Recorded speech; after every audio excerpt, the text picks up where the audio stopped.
Hello!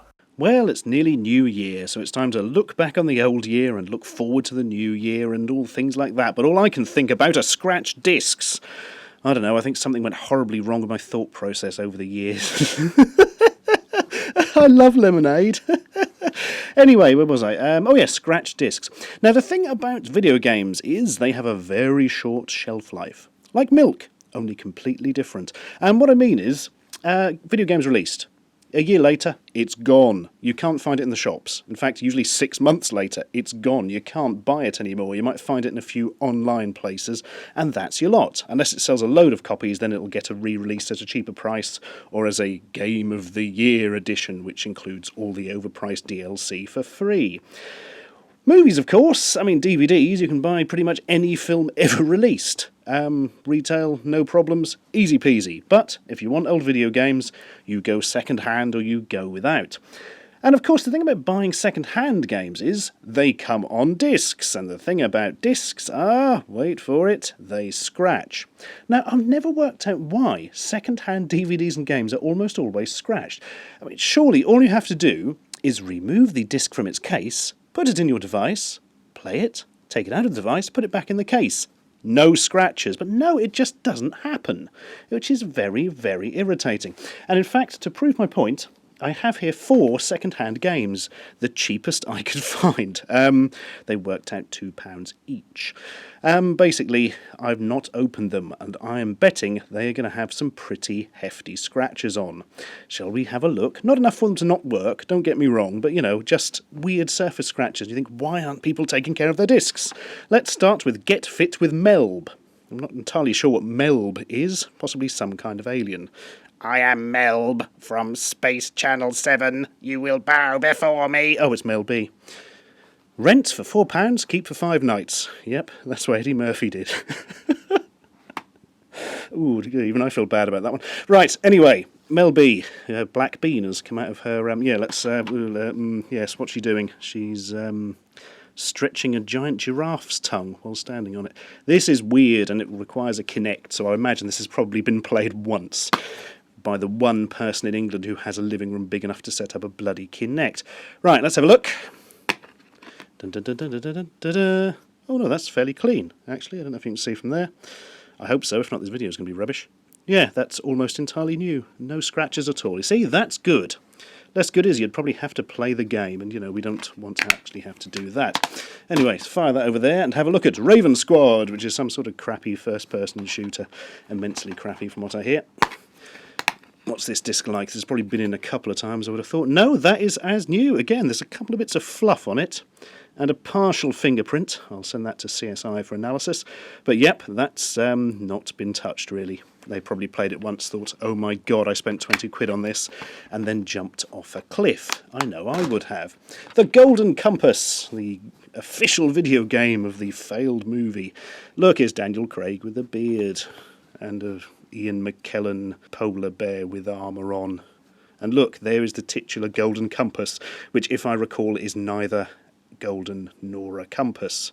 In fact, wasn't the book originally called Northern Lights, but they inexplicably changed it for a foreign market? I don't know. I'm so confused. Let's just look at the disc. As this is vaguely a children's game, I'm expecting a lot of scratches, because, you know, kids aren't going to be looking after things as much. And, oh yes, yeah, we've got some nice surfacey ones here. Yeah, we're picking those up, some sort of big scratches on the top there. Well, I say big, there's nothing major, you know, it'd run perfectly well. Mild surface scratches is what I would describe that as if I was selling it to an idiot. And Rise of the Argonauts, which I was intrigued by as I thought this only came out for the PC. It's my good friends at Codemasters, who made Dizzy the Egg many years ago. A man may choose his fate, but destiny chooses a hero. But has this been played more than once? I suspect not, actually. I think I might have picked bad games. Oh, no, hang on. Oh, this is fingerprinty. Very fingerprinty. You could probably get somebody's DNA from this quite easily. Yeah, that's a bit of a mess. Actually, that will come in handy for a demonstration in a moment. In fact, that's a better example than the one I was going to use. You can stay there and glare at us. I wish I was in that Zack Snyder film. Shut up, you weren't. Right, so scratches. The first thing is, how do they happen? How? Why? This has confused me. Are people too stupid to put them back in cases? And surely, even if you don't put them back in a case immediately, you're going to put it somewhere vaguely safe. Well, an answer to this was given to me by a friend who said, "My DVDs are scratched." And I said, "Well, destroy yourself and everything you care about then." He thought that was a bit of an overreaction and instead decided to explain to me why. Basically, his wife, rather than putting the DVDs back in the cases, will often leave them to one side. And even on a relatively clean surface, all you have to do is shuffle them a little bit, push them a little bit, and he said they get quite hefty surface scratches. And I'm now going to test this theory out with this copy of EverQuest 2, which I bought for £2, thinking, wow, look, 30 days, £2, that'll be a bit of a laugh. You can, run around and see what the game world is like. I'm up for that for £2. Got it home, discovered it had gone free to play. Anyway, the point is, I have never taken these discs out of here because I just installed it from the internet and then wished I hadn't because I didn't see a single other person playing it the whole time. Yep, that is absolutely pristine, baby. That is as clean as a DVD gets. So I'm going to put it on a, sort of standard table-y thing and scratch it around a bit. Watch.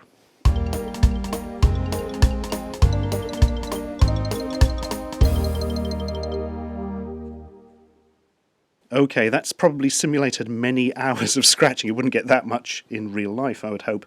And from that subtle movement, yes, scratches. Quite nasty ones, actually. All over the surface. Yep, didn't take much at all, really. Just a little bit of movement and disky scratchy. So there we are. That appears to be where scratches come from. I thought they came from Mars. Shows what I know. So anyway, how do we get rid of them? Well, the first thing you want to do with a crapped up disc is clean it. And for that, our friends at 99p stores come in with this device. And this little thing you spray with. Yes, it's a disc cleaner. Poundland do one as well, but it is not as good. It's not as well made. It doesn't seem to sort of do the rotation thing as well. And you will be surprised the difference this can make to a disc. Often what look like scratches and damage are actually just horrible, filthy dirts. And allow me to demonstrate with this copy of Rise of Argonauts from earlier, because that was Fingerprint City. All you've got to do is put it in, spray some guff on it.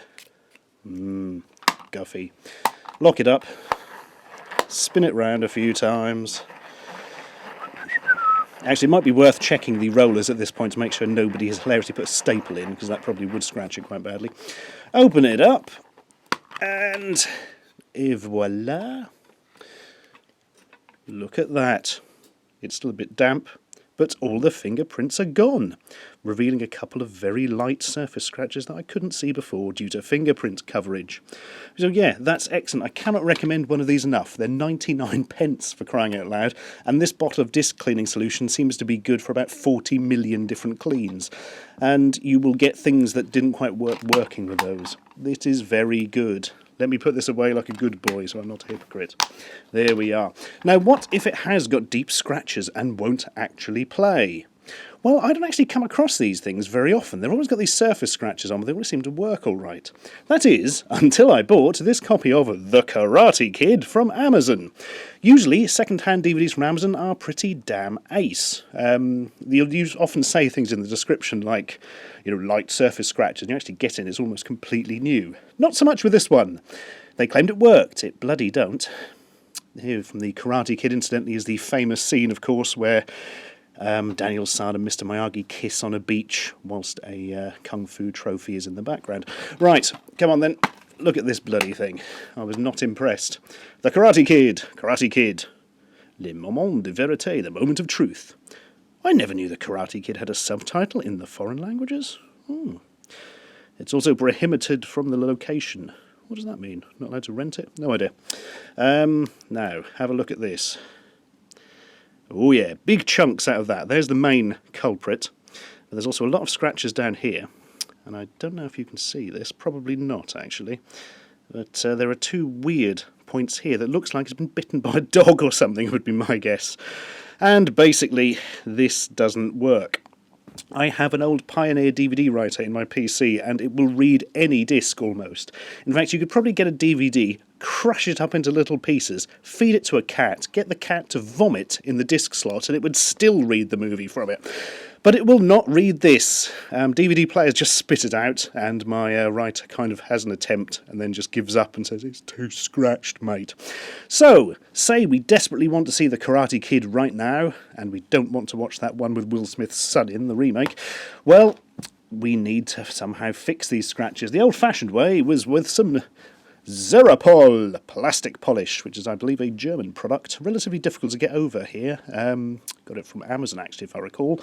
And it's a plastic polish, which basically means it's a chemical that eats plastic. And you put a little bit on a soft cloth, and you rub it on the scratches, and it slowly eats through the scratch surface, blah, blah, blah. And eventually your CD should work, unless, of course, you do it too much, and then it will go right through it. Also, it takes a lot of time and patience, two things I'm far too old to have anymore. I did also get this, is an honourable mention for you, Scratch Killer, repair and polish. It's from like £1 from somewhere, but it wasn't Poundland, it was an electrical shop if I remember. Comes in a semi-DVD style case, with big things and some bits of sandpaper, and what appears to just be something like Xerapol in a very small tube, the end of which is broken off. That's not good. Some tissues that are inexplicably DVD shaped. They don't have to be the shape of a DVD to work on a DVD, but this quite handy thing that will hold your discs solid for you. There you are, so it doesn't move around while you do all the stuff on it. But this is boring. We want an automatic machine to do it, you know, like the ones in Game Station and that. Well, here's a story for you. The ones they have in Game Station, where they charge you £1.50 to clean a DVD, are very, very effective. I mean, they big abrasive disc, take off the first layer of plastic, will pretty much leave it looking and working like new. However, those machines do cost around £2,000. I have been told there is a home sort of version, a little one you can have in your house that costs around £100, but that was still far too much money. So I went to Maplin and bought the ProCare Compact Disc Surface Scratch Repairer. Ultimate protection and repair for digital media. Features professional repair for all compact discs, CDs, game discs, DVDs, CDRs and CDRWs. Will not do GD-ROMs from Dreamcast. Immediately catches fire. Easy 6-minute automatic restoration. Environmental friendly. Why? How? Environmental friendly because it means we're throwing away less DVDs? Is that their thought? I don't know. Anyway, let's get this out and have a look. This reminds me slightly of those old Skip Doctor things you used to get. I did use one of those once. It literally tore chunks off the surface of the game and ruined it. It was a PS2 game. I can't remember what it was now. Anyway, here is the device. It literally just looks like a portable CD player from many years ago. But through the magic of abrasion and destruction, can apparently make our Karate Kid disc work again. At least that is today's quest. Right, I'm going to set this up and get it going, which will take a while and be very boring. So here is kind of an edited highlights thing. Right, it's plugged in to its magical 12-volt DC connection. You open it up for the pink abrasive pads to point at the top. Put the disc in it, obviously. Clip it on down, push it in, and press power. Ready, steady, go! This takes about a minute and a half. Jump cut. It is done. That actually took 3 minutes. I don't know why I halved the amount of time in my head. Right, open her up, and remove the disc. What does it look like now? About the same, but with very light, weird round marks all over it. I don't know if you can see those. You probably can if I hold it about there. No, I'm not sure you can. They are visible to the naked eye. It certainly isn't going to look like new by the time this is finished, but it might work, which would be nice. Right, part 2 involves removing these. Off they go. And putting in these lovely buffer pads. And then, according to the instructions here, put 2 drops of the fluid on the right-hand one. Oh, God, it's spraying everywhere. The doctor said I wouldn't have that problem anymore. Right, drop there, drop there. Right, one drop is bigger than the other, but we'll let that off. I'm going to have to find some way of getting rid of that blob in the middle. Jump cut. Right, there we go. That stopped it falling into the mechanism and destroying the universe. Now, we put this back on and run the machine again. Tell you what, smells like another jump cut. Okay, 'tis done. Open sesame, and what does it look like? Kind of the same, only more scratched. But the naked eye is not the same as the reading laser. So what I'm going to do is probably wipe off the residue from the bloody cleaning solution there, because I don't particularly want that in my DVD recorder. There we are. As good as new and extremely scratchy, if you have no concept of what the word new means. Right, the moment of truth then. I'm going to go and stick it in my DVD writer and see if it now works. Back in a sec. Nope. Still doesn't work. Great. Well, that was a waste of time. What do the instructions say to do? If the results of disk repairing aren't satisfactory, repeat the procedure or replace the sand and repair pads. I'm not replacing the pads, but I used them once. Plus, I haven't got any replacements. Well, blimey. Shall we try again then? 6 minutes. Here we go.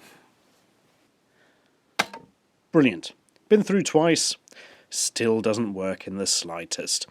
Well, from this entirely unscientific test, we can only assume that this disc is perhaps too scratched for repair by cheap means, or maybe this machine just isn't very good. I imagine the truth lies somewhere between these two parts. Basically, this will only fix very slightly over-the-hill discs, which you're not generally going to find. They're generally either going to work or be rather knackered. I imagine if we did take this to GameStation and pay them £1.50 to stick it in their magical, expensive mechanical machine of dreams, it probably would work. But as the disc costs considerably less than £1.50, I am unlikely to do that. I could, of course, attack it with the Xeropol and a cloth. That might do it. Again, not going to do that.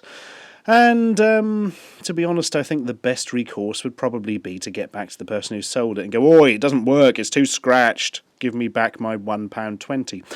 However, that's not what's going to happen. I'll tell you what's going to happen. This is going to go back in its case, and I'm going to keep it. And over the years, if I come across any other cheap disc repairing stuff, we shall see if any of them have the power to make Ralph Macchio go and kick a kid in the face on our TV screens again, whilst Pat Morita cheers him on. Well, there we go. In conclusion, lemonade.